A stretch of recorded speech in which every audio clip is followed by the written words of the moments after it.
Should you buy Nvidia before earnings? We're going to take a look at its chart right now. So Nvidia is having a lot of issues, a whole heap and helping full of issues.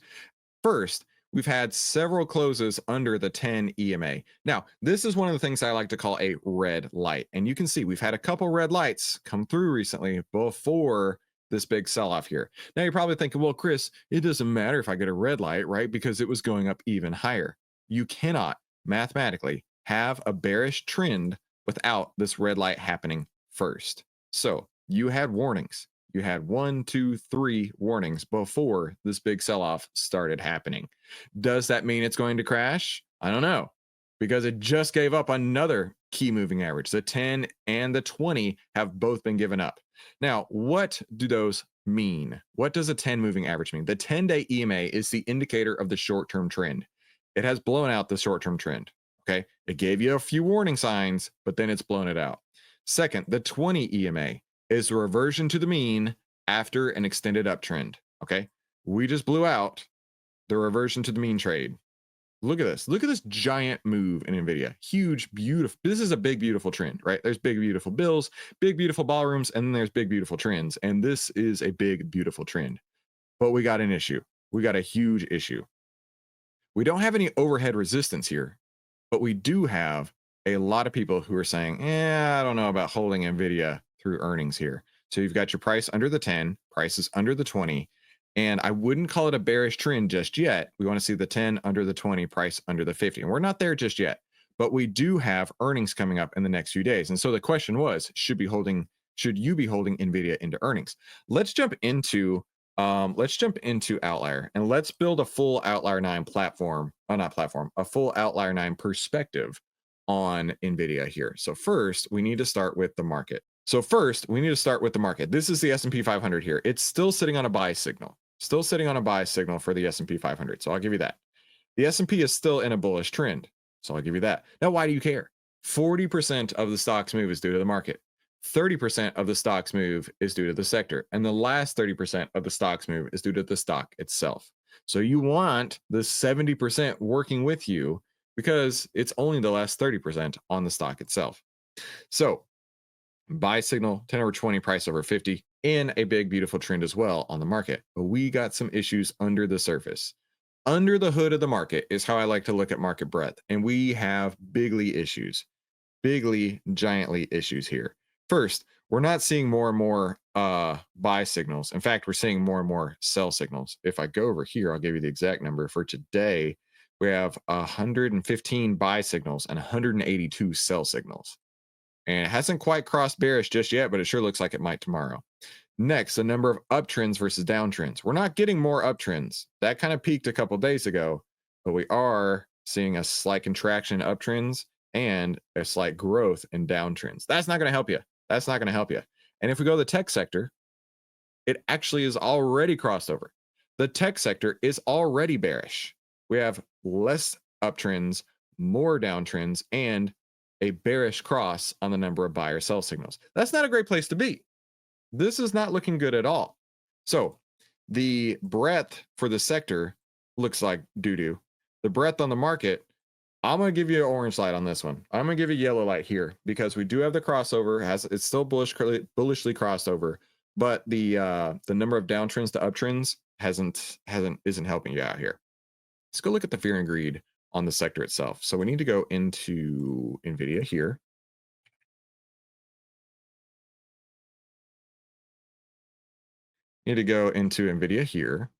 And looking at Nvidia, what we see is not going to help you.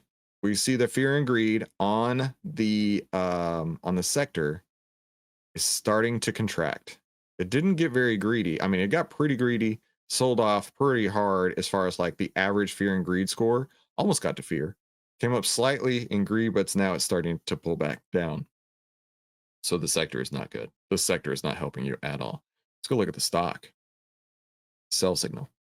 Sell signal came Wednesday, yesterday. So sell signal came here.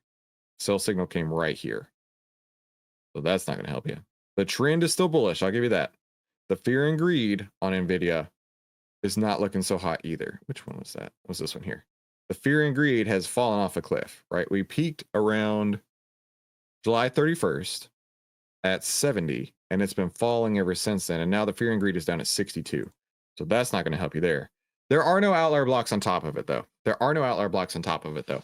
So looking at this, objectively speaking, this gets you right at 50%. This could go either way, and anything can really happen when it comes to the market. We know this at earnings, right? You could look at let's look at a couple examples of what can happen at earnings. You can look at like Palantir, this huge move up after earnings. Of course, it sold off later, but this huge move up after earnings. Or you could look at PayPal, which had a huge move down after earnings. What's going to happen to Nvidia? I bet there's a lot of Nvidia fanboys who are like, well, of course it has to go up. It only goes up. Don't you understand what happens? And you know what? It definitely has only gone up for several months now. But here's the thing. There's a rule from one of my mentors, Mark Minervini, two-time US Investing Championship winner, one of the market wizards.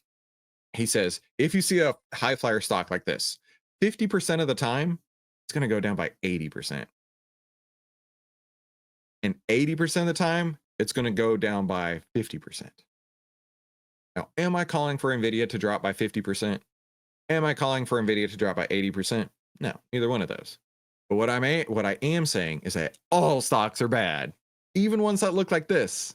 But only every once in a while do they act right. And Nvidia was acting right for a hot minute, but now it may not be there. Now, a couple other things I want to talk about, right? You will not have a crash ever in a stock unless it breaks through the 10, which it did. You will not have a crash ever on a stock unless it breaks through the 20, which it did. Because mathematically speaking, if the price is above the 10-day, which is your short term, or the 20-day, which is your intermediate term, you're still in a bullish trend. But mathematically speaking, this is now trending down, and we don't know how far down it can go. Don't know how far it can go. And because of that, that's a lot of elevated risk. Now let's jump into the options chain. Let's jump into the options chain for this real quick. Hold tight. We were working on setting up our Outlier fund today, which I'm very excited about. We had a meeting with Tradier earlier today, getting the Outlier fund all set up. So that should be happening real quick, right quick. Looking at the options chain, I'm going to give you what the expected move is going to be.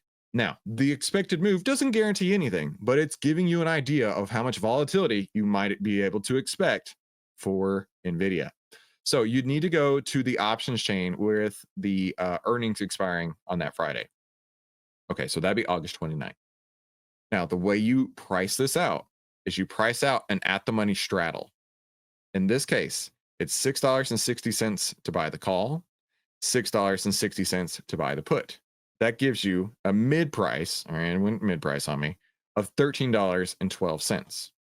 Now, because market makers elevate that price, the rule of thumb is to take $13.12 and then multiply it by 85%, gives you the actual expected move in the stock of $11.15 up or $11.15 down from the price that it is at earnings. Now, of course, that's going to be in a week, so we don't know where it's going to be in a week. So we're going to work on it today.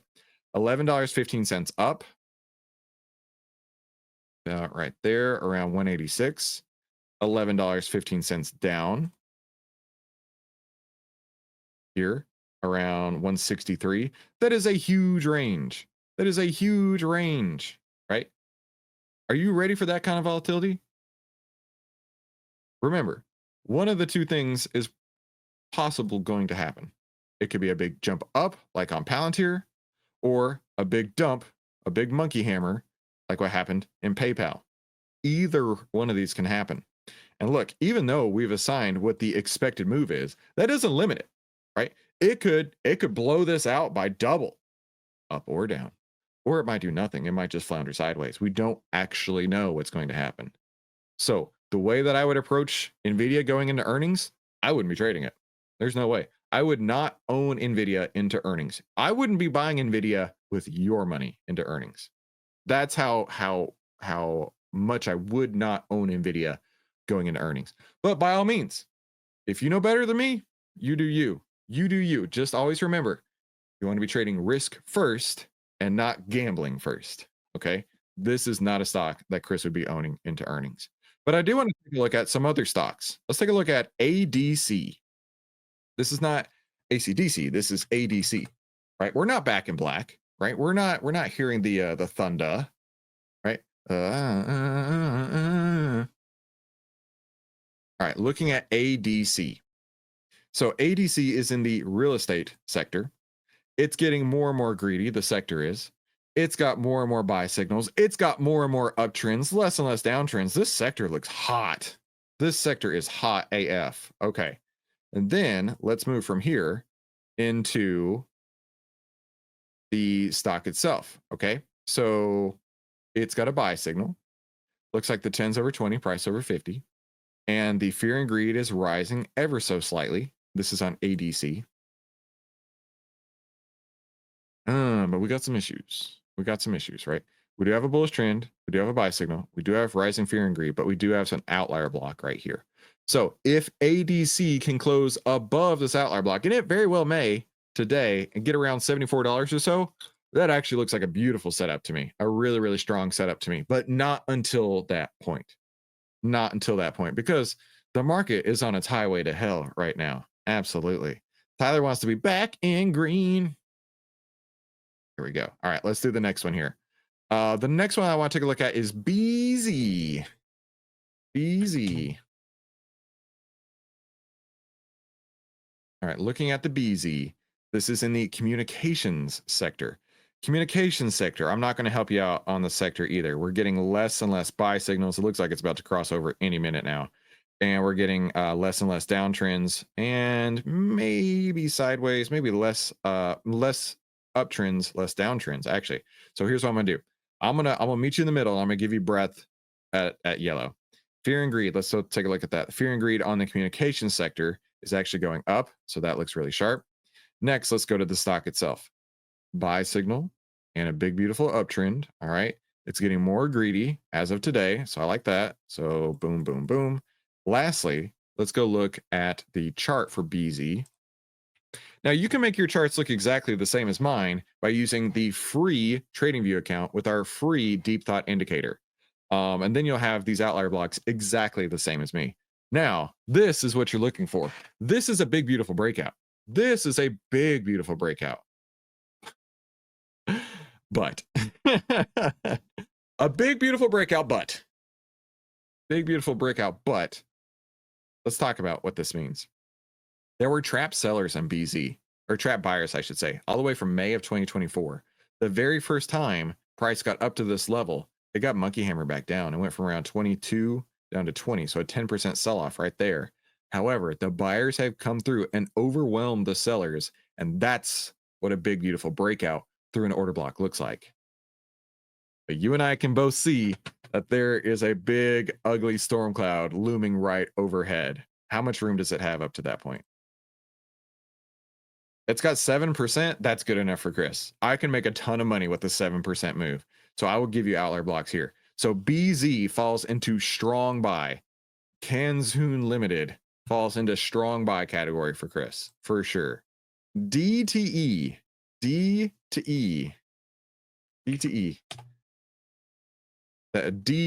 E reminds me of my younger son Elliot. He tried to get me the other day. He's like, "Hey Dad, why is 6 afraid of 7?" And I was like, "'Cause 7, 8, 9." He's like, no, cause 6, 7, 8. D to E is the 7, 8, 9. But let's take a look at this. This is in the utilities sector. Utility sector is interesting. We're getting more and more uptrends, less and less downtrends. However, we're not getting the bullish crossover on the number of buy signals. So we're going to give you same breadth right here. Actually, there you go. Let's reset. And looking at here, ooh, it's going down on fear and greed. That's very obvious. So the average on the sector is going down. Let's look at the stock. So we've got buy signal, 10 over 20, price over 50. Looks like the fear and greed is ever so slightly higher, 64.62. Going up to 64.65. It's very, very, very, very slight, but it is higher. Let's go look on top of DTE on the order blocks here. Hey, no order blocks in my way. I like that. I like that. So this is going to put you right at the edge a strong buy. This would be, I would still consider it weak buy because the sector is not quite there. Not quite there. And so let's move on to another one. Let's look at the Duke Energy. I've traded this one many, many times. Let's look at Duke Energy.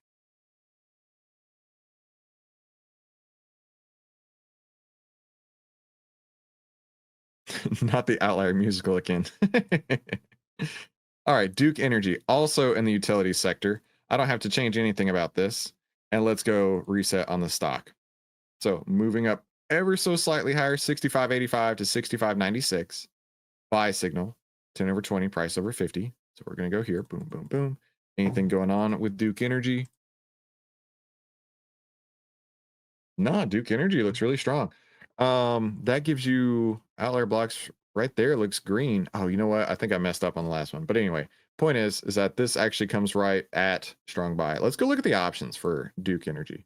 Let's go look at the options on Duke.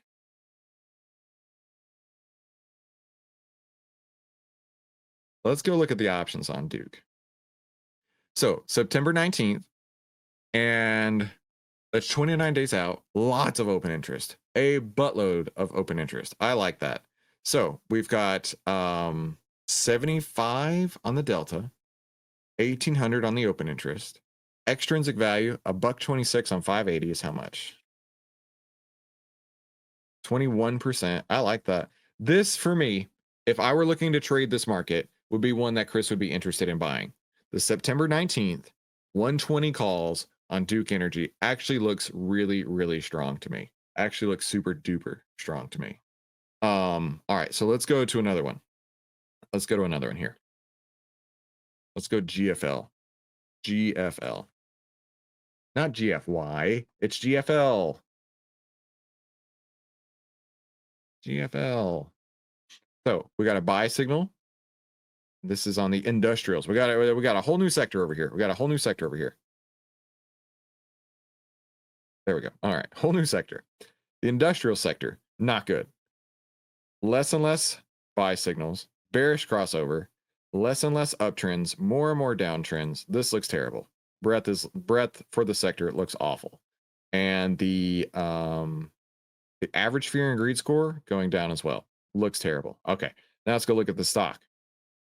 We've got a buy signal, 10 over 20, price over 50. Looks like we hit a bottom on its fear and greed, and it's moving up ever so slightly. So we're going to boom, boom, boom. And then last thing, the outlier blocks on top of GFL. Who said GFY? This is a family-friendly channel. I know, I didn't say it. I said it's not GFY, it's GFL. And it's a GTFO right here. Get the frick out, because I'm not going to buy it when all these trap buyers look. Tell me order blocks don't work. Looks like I left a note at some point. Let me remove that. Tell me order blocks don't work. Let's look at this. There were buyers on May 2nd who got stuck on this candle. The width of this goes to the top of the wick and the bottom of the wick. There were buyers who got stuck here. And the very first time they tried to sell out or tried to come back to this area, smash back down. The second time, smash back down. The third time, smash back down. The fourth time, smash back down. The fifth time, smash back down. This is the sixth time. This is the sixth attempt to get through this order block here.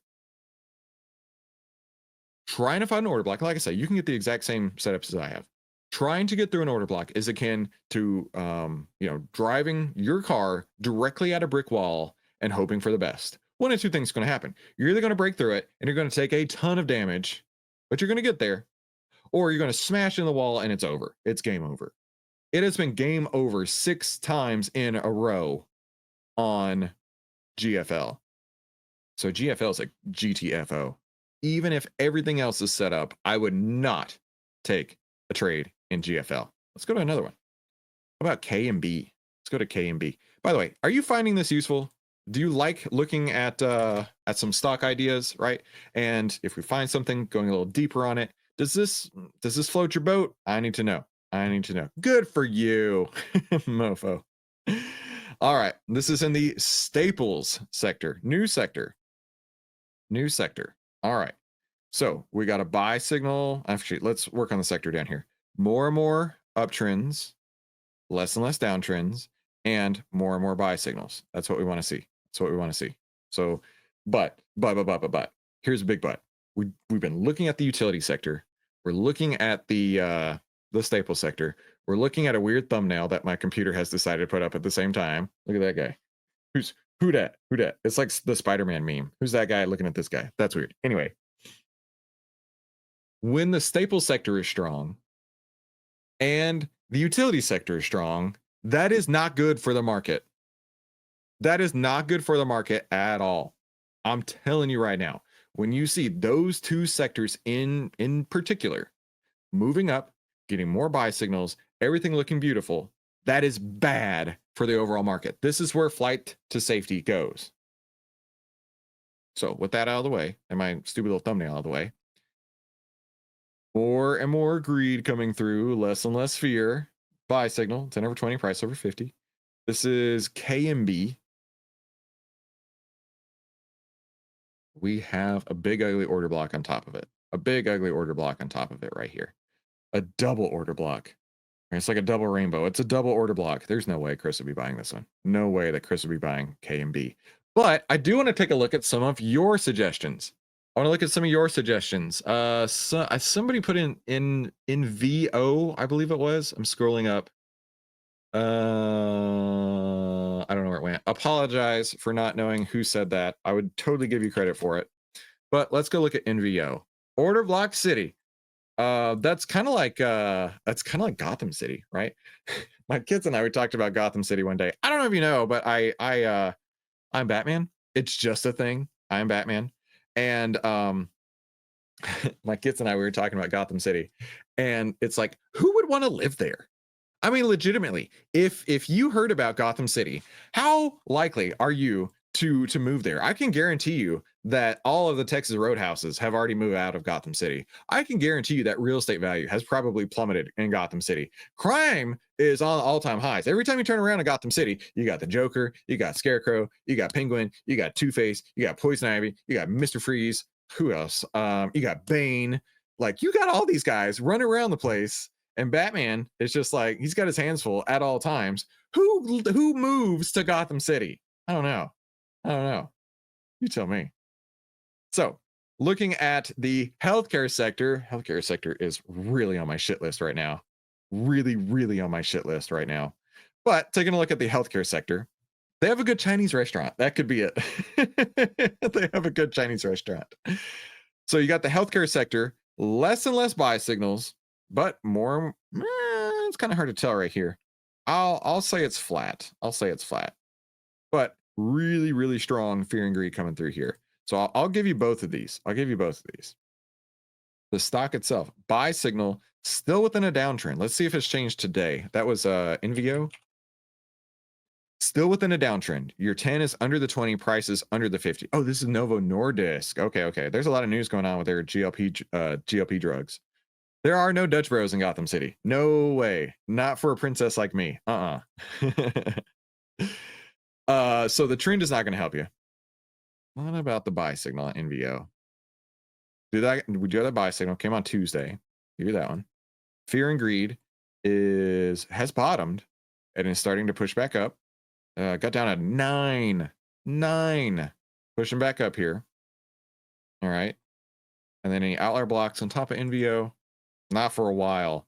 So NVO, I mean, even though it has a buy signal, the sector is looking really strong for it. But you've got a couple. Well, actually, I'm gonna give you this one here. That's strong buy to me. But huge butt, giant butt. I don't like big butts, and I'm not gonna lie. Unless this comes over the 10-20 over 50, I'm not interested at all. Right? Even if you put a round thing in my face, I'm not gonna get sprung until this jumps over the 10 over 20, price over 50. All right. Who else got one? We want to look at? Gotham City is the Biden voters. There's definitely cheap rent in Gotham City.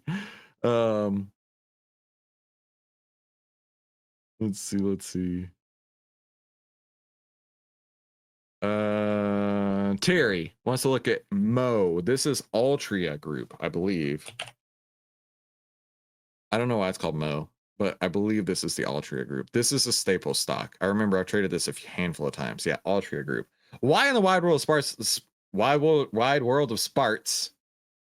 do they call Mo Ultra Group? I don't know. Staple sector. Like I say, this is not good for the market when staples are looking good. So the staple sector, we talked about this earlier, is real nice and pretty, but the stock is looking way more nicer and way more prettier. Woo wee. I like this one. I like this one mucho gusto. We got that buy signal back in July. Pull back slightly, but then look at that. Look at that. That is a huge move. Getting greedier the whole way.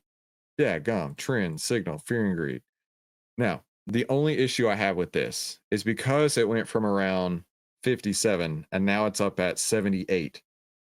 I would be really nervous at this point, right? Because the higher we go on the fear and greed scale, the more likely we are to see snapbacks. The more likely we are to see snapbacks. And that makes Chris a very nervous boy. However, we can only trade on the data that we see in front of us. Only trade on the data we see in front of us. So let's go see if there's any outlier blocks in front of us on Mo. Why is Facebook called Meta? Because Mark Zuckerberg got really involved and really dumb back in 2021. That's exactly why. That's exactly why. Boom, look at that gorgeous move with a support order block underneath it. Bro, this is the kind of stock you dream of. This is the kind of stock you dream of. Ultra used to be Philip Morris. Well, thank you, Randy. It's good to see you, my friend.